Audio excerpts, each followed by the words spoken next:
জয়গুরু সকলকে, পরমদয়াল চ্যানেলে সকলকে আরও একবার সুস্বাগতম।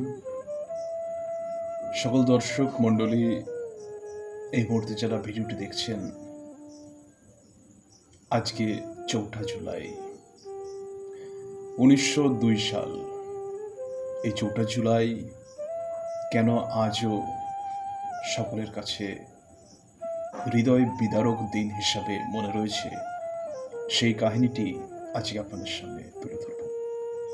প্রিয় বন্ধুবান্ধব সকলের কাছে অতি অবশ্যই জানার আগ্রহে ভিডিওটি শেয়ার করতে পারেন।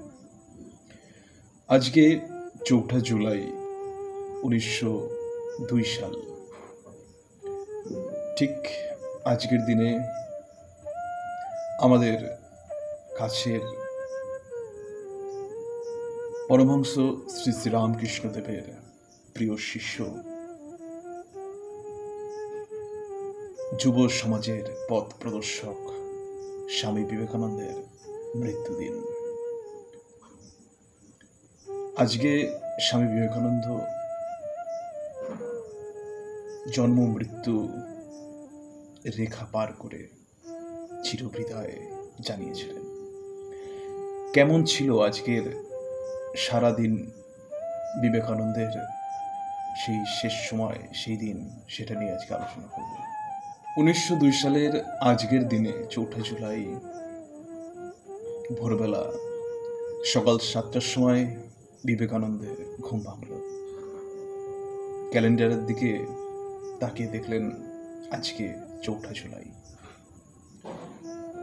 অন্যান্য দিনের থেকে শরীরটা আজকে একটু ভালো ছিল, একটু উৎফুল্ল বোধ করেছিলেন এবং শরীরটা অনেকটা সুস্থ লাগছিল তার, কিন্তু মনে একটা চাপা বিষাদ ছিল। তাই তিনি মা ভবতারিণীর কথা মনে করলেন এবং কিছুক্ষণ বিছানাতেই ধ্যান করলেন। তাতে মনটা অনেকটা ভালো হলো। তারপর উঠে সন্ন্যাসীদের সাথে আড্ডায় বসলেন। কিছু ফল, গরম দুধ খেয়ে তিনি সকালবেলার আহার করলেন। এই আলোচনা চলাকালীন, আড্ডা চলাকালীন তিনি জানতে পারলেন বেলুড় ঘাটে মাঝিদের নৌকা এসে থেমেছে। আপনারা অনেকেই জানেন যে বিবেকানন্দের পছন্দের বা দুর্বলতার একটা খাবার ছিল ইলিশ মাছ। তাই তিনি মাঝিদের দিয়ে ইলিশ নেওয়ার জন্য মঠ থেকে পাঠিয়ে দিলেন কিছু লোককে এবং ভালো ইলিশ নিয়ে আসা হলো। দুপুরবেলা বিবেকানন্দ ইলিশ দিয়ে তরকারি, ইলিশ ভাজা, ইলিশ ঝোল, অম্বল ইত্যাদি নানান খাবার ইলিশ দিয়ে খেলেন। সমস্ত সন্ন্যাসীদের সাথে বসেই খেলেন। তারপরে 15 মিনিট বিছানা একটু গড়াগড়ি দেওয়ার পর তিনি উঠে বসলেন। তার প্রিয় শিষ্য প্রেমানন্দকে বললেন যে দুপুরবেলা সন্ন্যাসীদের ঘুমানো পাপ।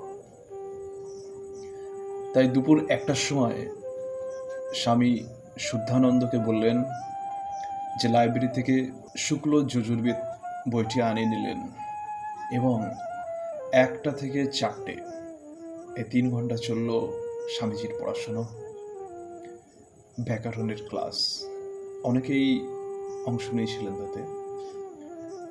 এই সময় স্বামীজি অনেক মজার গল্পও করছিলেন বইয়ের যে শ্লোক, সেই শ্লোক নিয়ে। তারপরে স্বামীজি যখন ক্লাস শেষ হলো ব্যাকরণের 3 ঘন্টা পড়াশোনার পর, স্বামীজি 1 কাপ গরম দুধ খেলেন এবং তার শিষ্য প্রেমানন্দকে নিয়ে তিনি পদব্রজে একটুখানি বেলুড় বাজারের থেকে ঘুরে আসলেন। প্রায় 2 মাইল পথ। শরীর তার হাঁটার মতো অবস্থায় ছিল না, তবু আজকের দিনে উনি যেন অক্লেশ বোধ করছিলেন। উনি ঘুরে এলেন। বিকেল 5টার সময় আবার মঠে যখন আসলেন, একটা আম গাছের তলায় বেঞ্চিতে বসলেন। এবং সন্ন্যাসীদের সাথে আড্ডার রসিকতার গল্প হতে লাগলো।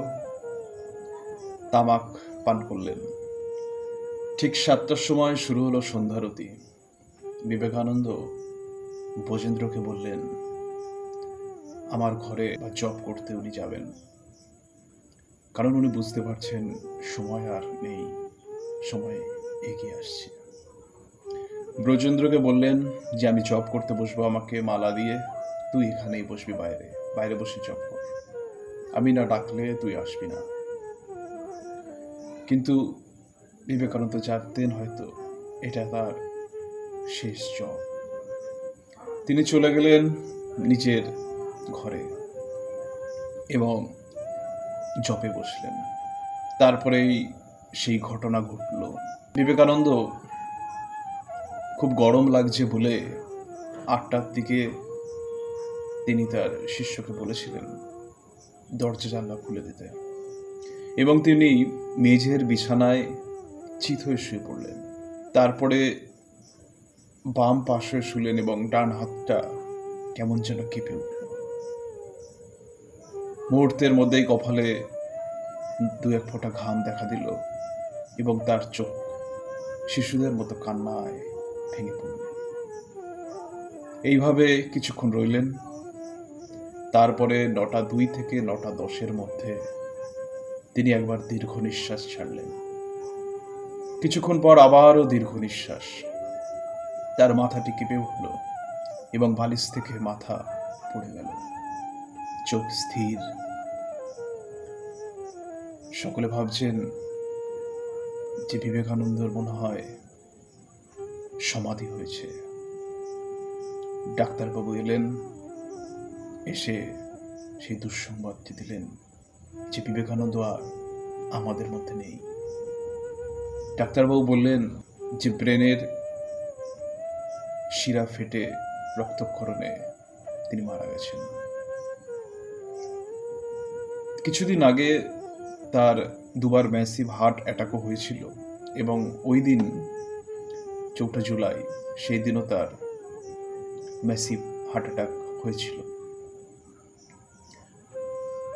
2 দিন আগে তিনি চলে যাবেন হয়তো জানতেন, তাই নিবেদিতাকে নিজের হাতে খাইয়েছিলেন এবং ওই দিনই তিনি একটা আন্দাজ দিয়েছিলেন।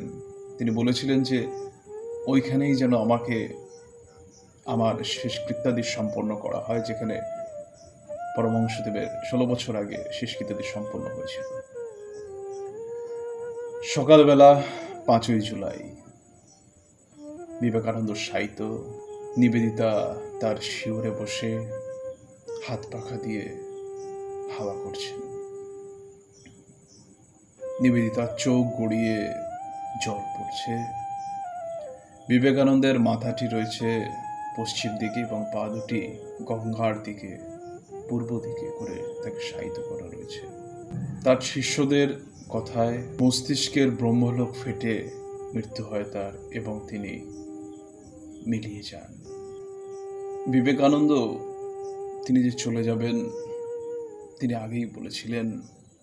তিনি বলেছিলেন নরেনের যখন যাওয়ার সময় হবে, তার কাজ ফুরবে, তখন সে ঠিক চলে যাবে। বিবেকানন্দ নিজেই বলেছিলেন যে আমি 40 পেরোবো না। তার মৃত্যু হয়েছিল 39 বছর 5 মাস 29 দিনের মাথায়। আজকে কথায় কথায় স্বামীজিকে স্মরণ করলাম।